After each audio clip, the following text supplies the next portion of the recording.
Then there's quite a bit that focuses on the murders of Biggie and Tupac, and people from Combs' inner circle raising a lot of questions. For decades, the murders of Tupac Shakur and Christopher the Notorious B.I.G. Wallace have stood as two of the darkest, most haunting mysteries in hip-hop history. They weren't just artists. They were symbols, voices of a generation, cultural forces whose death shook music, communities, and the industry itself. And for years, the truth about who wanted them silenced, who benefited, and who pulled the strings has lived in a fog of rumors, street stories, half-truths, and unanswered questions. But recently, a familiar and fearless voice has stepped back into the conversation. And when he spoke, the industry stopped pretending it wasn't listening. That voice belonged to Curtis 50 Cent Jackson. In late 2023, when news broke that Dwayne "Kef D" Davis had finally been arrested in connection with Tupac Shakur's 1996 murder, it felt like a seismic shift. This wasn't just another documentary, another interview, or another recycled conspiracy theory.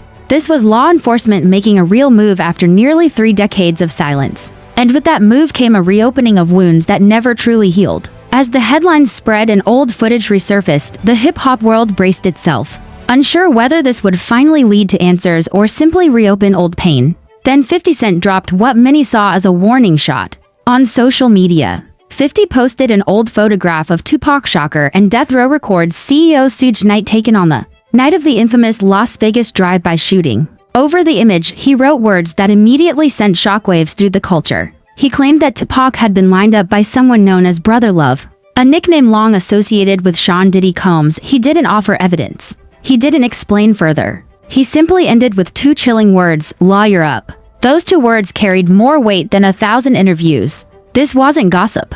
This wasn't fan speculation. This was 50 Cent, an industry heavyweight, a survivor of street violence, and a man who lived through the East Coast-West Coast War, publicly suggesting that powerful figures might soon face scrutiny. In hip-hop culture, lawyer up isn't a joke. It's not a metaphor, it's a warning. To understand why this moment mattered so much, you have to understand who 50 Cent is and where he comes from. Raised in Queens, New York, 50 grew up surrounded by the realities of street life. He survived 9 gunshot wounds, navigated the ruthless music industry, and emerged not just as a rapper but as a mogul, strategist, and provocateur. He's never been afraid to speak his mind, especially when he believes the truth has been buried under money, influence, and fear. When someone like 50 speaks, people don't dismiss it easily. For years, the murders of Tupac and Biggie were treated like cold cases wrapped in mythology. Tupac was gunned down in Las Vegas in September 1996 after attending a Mike Tyson fight. Biggie was murdered 6 months later in Los Angeles. Both crimes occurred at the height of the East Coast-West Coast rivalry, and both investigations were plagued by jurisdictional issues, witness intimidation, and alleged police misconduct. The official narrative shifted constantly. Some said it was gang-related. Others blamed label politics. Some believed law enforcement knew more than they ever revealed. Despite countless documentaries, books, and interviews, no one was ever convicted. The cases became cultural ghost stories talked about endlessly, yet never resolved. Over time, many people simply accepted that the truth would never come out. That was the atmosphere before Kef D's arrest changed everything. Kef D, whose real name is Dwayne Keith Davis, is not a new figure in this story. Hip-hop historians and true crime followers have known his name for years. Since the late 2000s, he openly claimed in interviews that he was inside the car during the shooting that killed Tupac. He named his nephew, Orlando "Baby" Lane Anderson, as the alleged shooter. He described the events of that night in disturbing detail, often speaking casually, as if recounting an old memory rather than a murder that shook the world. According to Kef D, the shooting was retaliation. Earlier that night, Tupac had been involved in a physical altercation with Orlando Anderson at the MGM Grand. Tensions were already high, fueled by gang affiliations and industry beefs. Kef D claimed that what happened afterward was inevitable. For years, law enforcement listened but took no action. There was no physical evidence strong enough to support an arrest. No charges were filed. The story lived in interviews and podcasts, not courtrooms. But Kef D didn't stop talking. He went on Vlad's YouTube channels and street DVDs, recounting the story again and again. Each time, he added layers, details, and names. And among those names, one kept resurfacing in whispers: Diddy, often referred to as Brother Love. Kef D claimed that his involvement in the situation began after a meeting with Diddy, suggesting that conversations took place that escalated tensions. These were not official police statements. They were street claims. But in hip-hop culture, street claims don't disappear, they wait. In July 2023, Las Vegas police raided Kefti's home, collecting items that could help reconstruct the events of that night in 1996. Just 2 months later, he was charged with murder. Suddenly, what had been dismissed as talk became a legal matter. And with that, the internet did what it always does: it connected dots, revisited old interviews, and revived rumors that had never fully died. That's when 50 Cent stepped in and turned quiet curiosity into full-blown chaos. Before his comments, the arrest felt like a slow-burn story, important but not explosive. After 50 spoke, the entire narrative changed. The cases of Tupac and Biggie were no longer distant tragedies. They became urgent again. Trending topics, front-page debates, cultural flashpoints. 50 didn't stop with social media. During his final lap tour, he addressed the situation on stage, openly stating that he believed Diddy was responsible for Tupac being taken out. There was no hesitation, no coded language, no attempt to soften the blow. It wasn't entertainment. It was an accusation delivered with the confidence of someone who believes the truth has been hidden for too long. Too many. This raised an obvious question: why now? Timing is everything. Kefti's arrest cracked open a door that had been sealed for decades. Lawsuits and investigations surrounding Diddy and unrelated matters added fuel to the fire. The industry was already uneasy. 50 Cent saw an opportunity not just to troll, but to force accountability. By telling people to lawyer up, he suggested that the era of silence might be ending. The tension between 50 Cent and Diddy didn't start here. Their rivalry goes back years. They come from the same industry, the same era, but represent opposite philosophies. Diddy is polished, corporate, image-driven. 50 is raw, confrontational, unapologetic. Where Diddy built an empire on branding and influence, 50 built his on survival and control.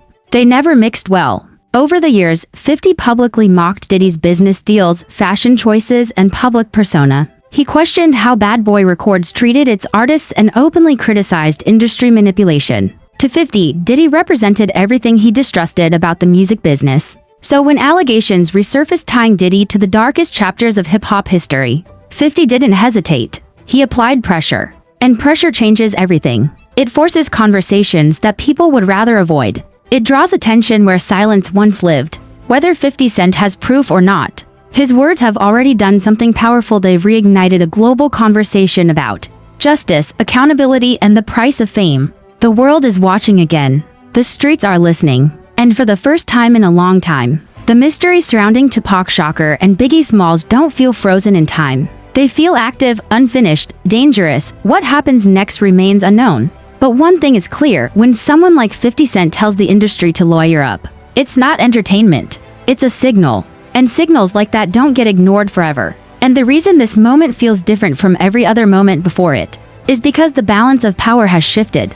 Back in the late 1990s, the music industry was untouchable. Record labels controlled narratives. Media outlets moved carefully. Artists who spoke to freely risked being blackballed, silenced, or worse. But today, the game has changed. Social media doesn't ask for permission. Podcasts don't answer to labels. And veterans like 50 Cent don't fear consequences the way younger artists once did. He's already won. He's already survived. That makes him dangerous. For years, people whispered that Tupac knew too much, that he was moving recklessly, speaking truths that made powerful people uncomfortable. He wasn't just a rapper. He was political. He challenged authority. He exposed industry hypocrisy. And he did it loudly. Tupac didn't play the background. He stepped into the spotlight and dared anyone to challenge him. That kind of energy creates enemies you don't always see coming. When he died, many believed it wasn't just the streets that benefited from his silence. Biggie's death only deepened the mystery. If Tupac's murder felt chaotic and raw, Biggie's felt calculated.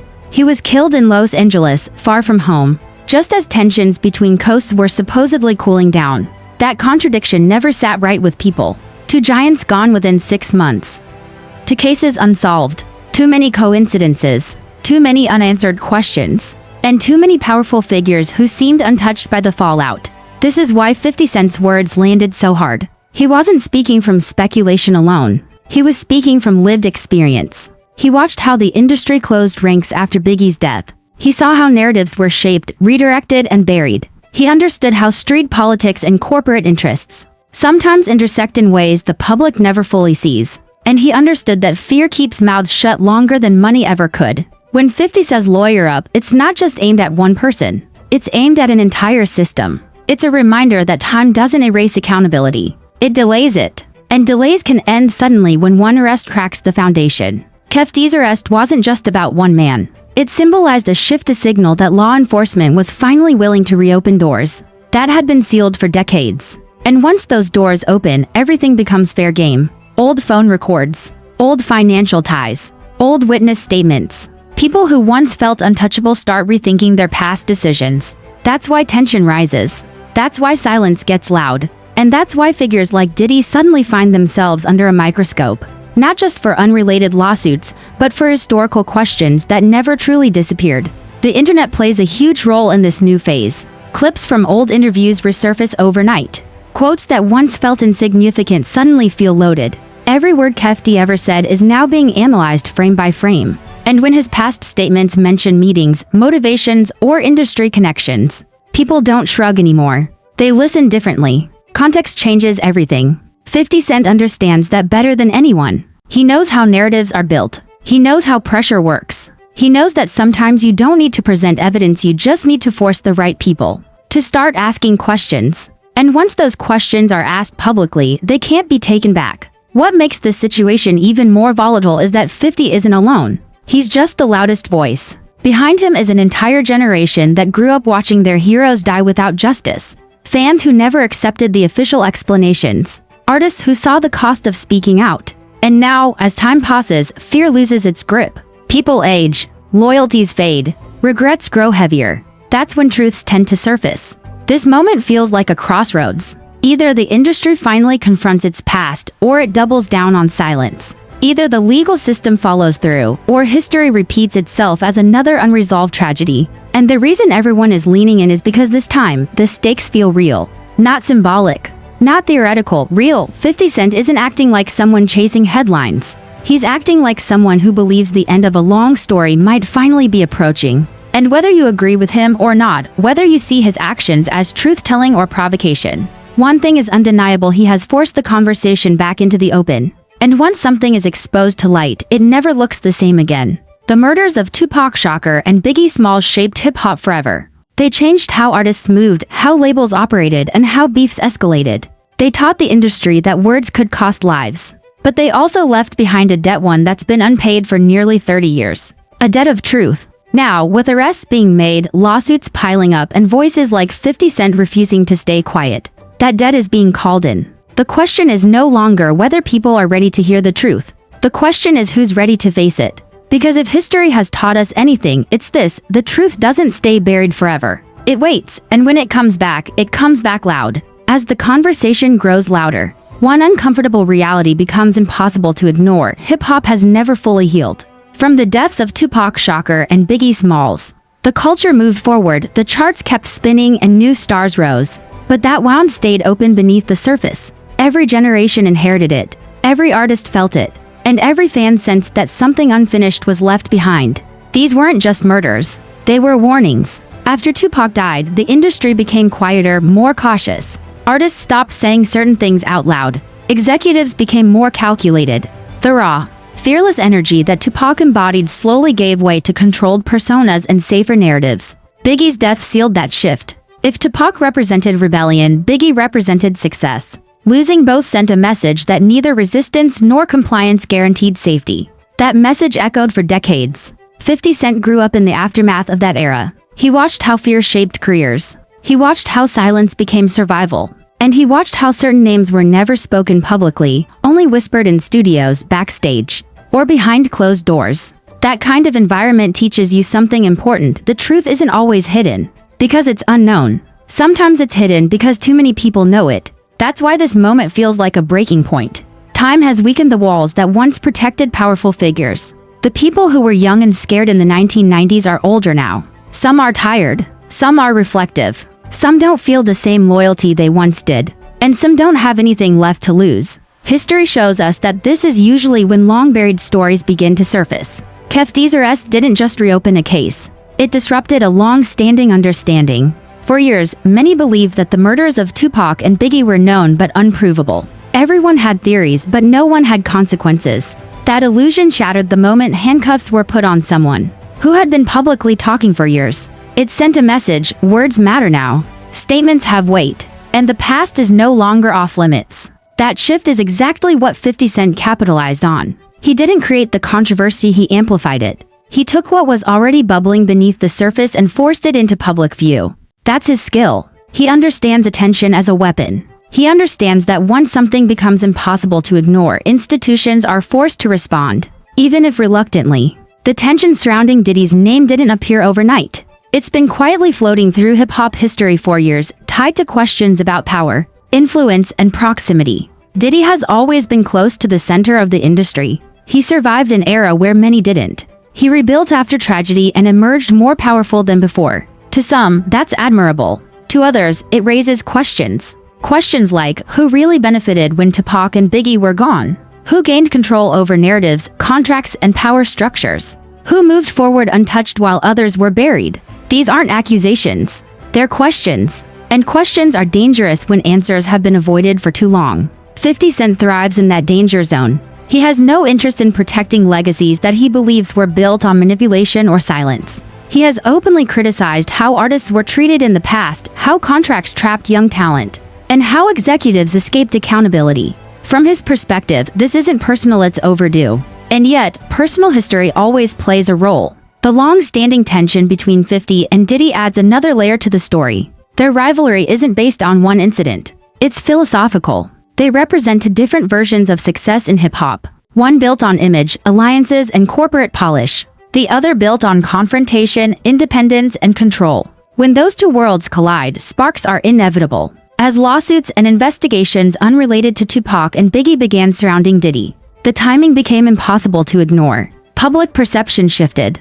People started reassessing past behavior through a new lens. And once perception